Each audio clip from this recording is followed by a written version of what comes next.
वानप्रस्थ और संन्यास आश्रम के धर्मों का वर्णन पुलस्त्य कहते हैं। हे भीष्म, गृहस्थ जब देखे कि अब हम वृद्ध हुए, वृद्धता के बले पले आदि धर्म सब आ गए, वह हमारे पुत्रों के भी पुत्र हो गए, तो आप वन को चला जाइए।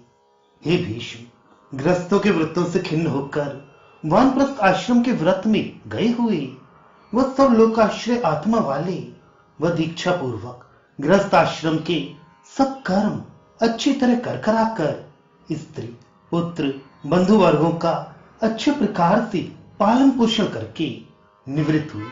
वह पुण्य देश निवासी व बुद्धि बल युक्त व सत्य शौच क्षमा आदि गुणों वाले पुरुषों के नियम व लोक सुनो, तुम्हारा कल्याण हो। जब आयुर्दाय का तीसरा भाग शेष रहे तो वानप्रस्थ आश्रम में बसता हुआ अग्निहोत्र आदि करे, वह देवताओं का यजमान बना रहे, सब बातों का नियम करे, वह आहार भी अप्रमाण बहुत ना करे, श्री विष्णु भगवान की भक्ति में परायण रहे, केवल अग्निहोत्र मात्र यज्ञ करे, जो अन्न बिना जोते बोए जैसे पसाड़े आदि होते हैं उनको लेकर देवता अतिथि आदि को भोग लगाकर फिर आप भोजन करें। ग्रीष्म ऋतु में अग्नि में उसी की खीर बनाकर आहुति दे। इसी प्रकार और भी पांचों ऋतुओं में करता रहे। वानप्रस्थ आश्रम में ये 4 प्रकार की वृत्तियां हैं। कोई कोई वानप्रस्थ आश्रमी तो तुरंत जो पदार्थ आ गया उसको भोजन कर लेते हैं, व कोई कोई 1 मास के लिए इकट्ठा कर लेते हैं, कोई कोई वर्ष भर के लिए, कोई कोई 12 वर्ष के लिए अतिथि पूजार्थ व यज्ञ तंत्रार्थ इकट्ठा करते हैं। वे वर्षा काल में केवल अभ्राकाश रहते हैं, वह हेमंत ऋतु में जल के भीतर रहते हैं, वह ग्रीष्म में पंचाग्नि तापते हैं, वह शरद काल में अमृत तुल्य भोजन करते हैं।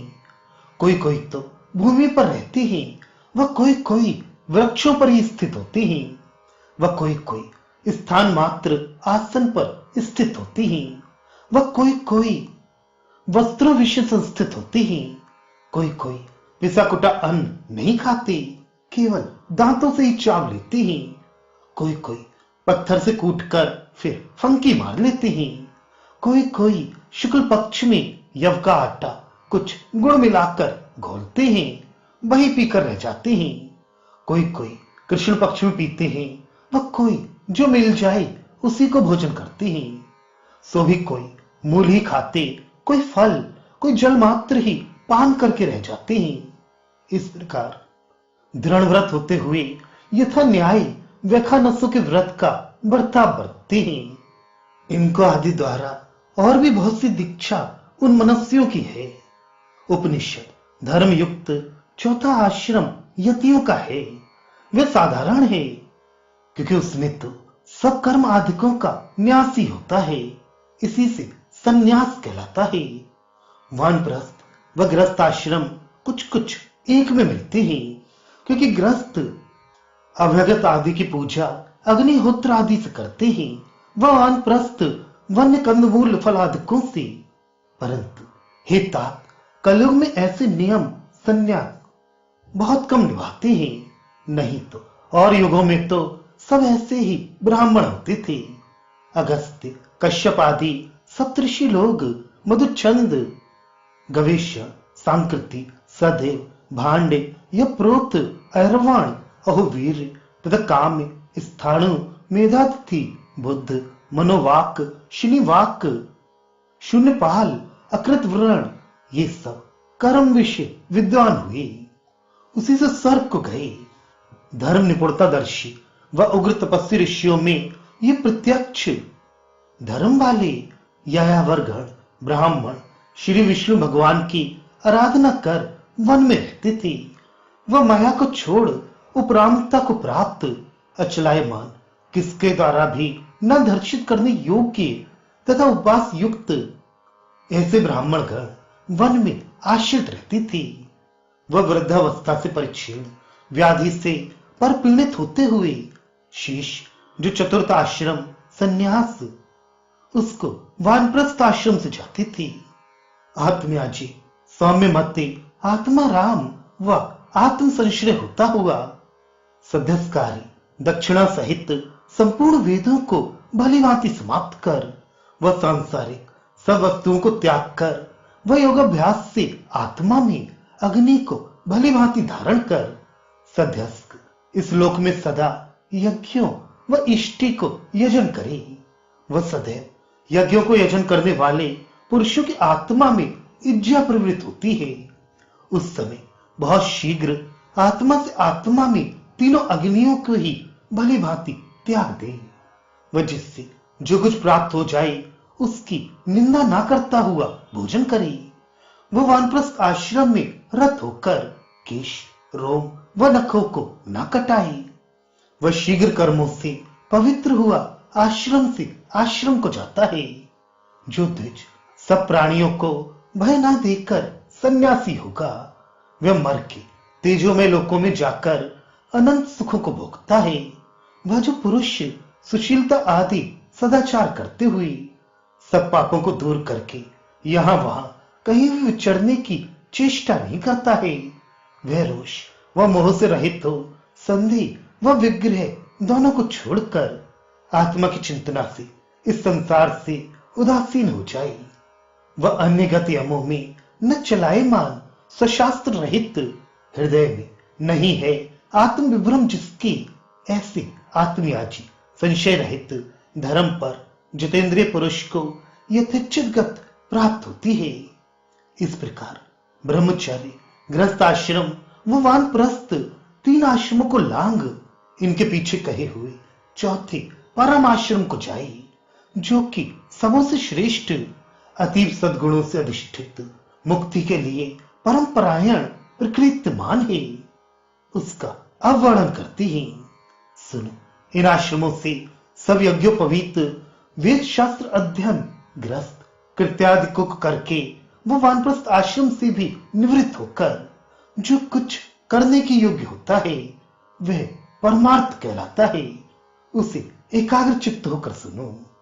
उसका क्रम यह है कि तीनों आश्रमों में होकर गेरू के रंगे हुए वस्त्र धारण करके जो पुरुष परम स्थान अत्युत्तम परव्रज आश्रम अर्थात संन्यास आश्रम में जाए उसको उसमें जो कुछ करना चाहिए वह जिस रीत से रहना चाहिए वह जहां निवास करना उचित होता है वह सुनो। बस संन्यास धर्म वाले को चाहिए कि अकेला सहाय रहित होकर विचरता रहे, क्योंकि जो अकेला घूमता है उसे किसी वस्तु का संग्रह नहीं करना पड़ता। ना तो अग्नि अपने पास रखे न उसका स्पर्श करे, गृह यह स्थान कोई न बनाए। हाँ, अन्न के लिए ग्राम में चला जाया करे, परंतु जहां रात्रि में पहुंचे किसी गृहस्थ के यहां भोजन कर ले। प्रातःकाल होते ही उस ग्राम को छोड़ दे। उस रात्रि में भी किसी से बहुत वार्तालाप न करे। जो पदार्थ मिले वही भोजन करे, सो भी लघु बहुत नहीं। उसका भी नियम कर ले कि चाहे उत्तम अन्न होगा या खराब, जितना भोजन करते हैं उतना ही करेंगे। सो भी एक ही बार संध्या को भोजन करे। एक जलपात्र रखना व सदा वृक्ष के नीचे निवास करना, मलिन वस्त्र धारण करना, किसी को अपनी सहायता के लिए संग ना रखना, वह सब प्राणियों की उपेक्षा करना, बस यही सन्यासी का लक्षण है, जिसमें सबके वचन बैठे पर उत्तर किसी को ना मिले। कूप में गिरी हुई स्त्री के वचन किसी को सुनने को नहीं मिलते। इसी प्रकार फिर कहने वाले के पास उसका वचन ना पहुंचे। जो ऐसा हो वह सन्यासी हो। कोई कुछ अवाच्य कहे तो भी कुछ ना बोले, न उधर देखे न ध्यान लगाकर सुने। उसमें भी कोई ब्राह्मण कुछ कहे तो विशेष करके उसकी ओर कुछ ध्यान न दे, अथवा जो वचन कहे वह ब्राह्मण के हितकारी हो। यदि कुछ निंदा का वचन कहना हो तो चुप रहे, क्योंकि इसी में उसका हित है। क्योंकि जिसके वचन से सब वर्णों व आश्रमों के कान पूर्ण होते हैं, जैसे आकाश में सब पदार्थों के भरने का स्थान होता है, वह जिसके वचन के बिना सब शून्य रहते हैं, उसे देवता लोग ब्राह्मण जानते हैं। वह जो जिसे किसी से अपने अंगों को ढक ले, वह जिसे किसी अन्य से भूख मिटा ले, वह जहां कहीं पाए सो रहे, देवता लोग उसे ब्राह्मण जानते हैं। वह जो अन्य लोगों से सर्प के समान डरता हो, वह सुहृदों से नरक के तुल्य, स्त्रियों से ऐसा डरे जैसे कृपण से लोग डरते हैं, देवता लोग उसे ब्राह्मण जानते हैं। जो कि मान करने से न हर्षित हो, न अपमान करने से दुखित हो, वह सब प्राणियों को अभय ही दे, उसे देवगण ब्राह्मण जानते हैं। ना तो वह मरने की प्रशंसा करे, न जीने ही की अभिलाषा करे, किंतु काल को खेती करने वालों के समान बिताए, जैसे वे न बहुत वर्षा ही की इच्छा करते हैं, न अवर्षण ही की। जिसका चित्त किसी से हत नहीं होता, वह जो दांत व आहद्धि वह सब पापों से निर्मुक्त है, वही पुरुष स्वर्ग को जाता है। जो सब प्राणियों से अभय रहता, वह जिससे किसी प्राणी को भय नहीं पहुंचता है, देह छूटने पर उसको कहीं से कुछ भय नहीं होता। जैसे कि हाथी के पैर में सब पैर से चलने वालों के पद आ जाते हैं, वैसे ही विज्ञानी के चित्त में सबके चित्तों के आ जाने का स्थान रहता है। इसी प्रकार जिसने किसी जीव की भी हिंसा ना की, उसमें जानो सब धर्म अर्थ आ चुके। बस हिंसा करने वाले की मुक्ति नहीं हो सकती, बार बार उसका जन्म सब पाप योनियों में हुआ करता है। इससे जो पुरुष न किसी को मारता है, वह धीर्तिमान हो भली भांति अपनी इंद्रियों को जीते रहता है तथा सब प्राणियों की रक्षा करता है, वह अत्युत्तम गति पाता है। इसी प्रकार प्रज्ञान तृप्त निर्भय बुद्धिमान पुरुष को अधिक मृत्यु नहीं होती, किंतु वह अमृत पद को प्राप्त हो जाता है। वह आकाश की भांति सबों के संग से विमुक्त हो स्थित मुनि भाव युक्त विष्णु प्रियकर व शांत जो है, उसे देवता लोग ब्राह्मण जानते हैं। वह जिसका जीवन धर्म के अर्थ होता है, वह धर्म प्रीत के लिए होता है, दिन व रात्रि दोनों पुण्य के ही लिए होती, उसे देवलोग ब्राह्मण जानते हैं।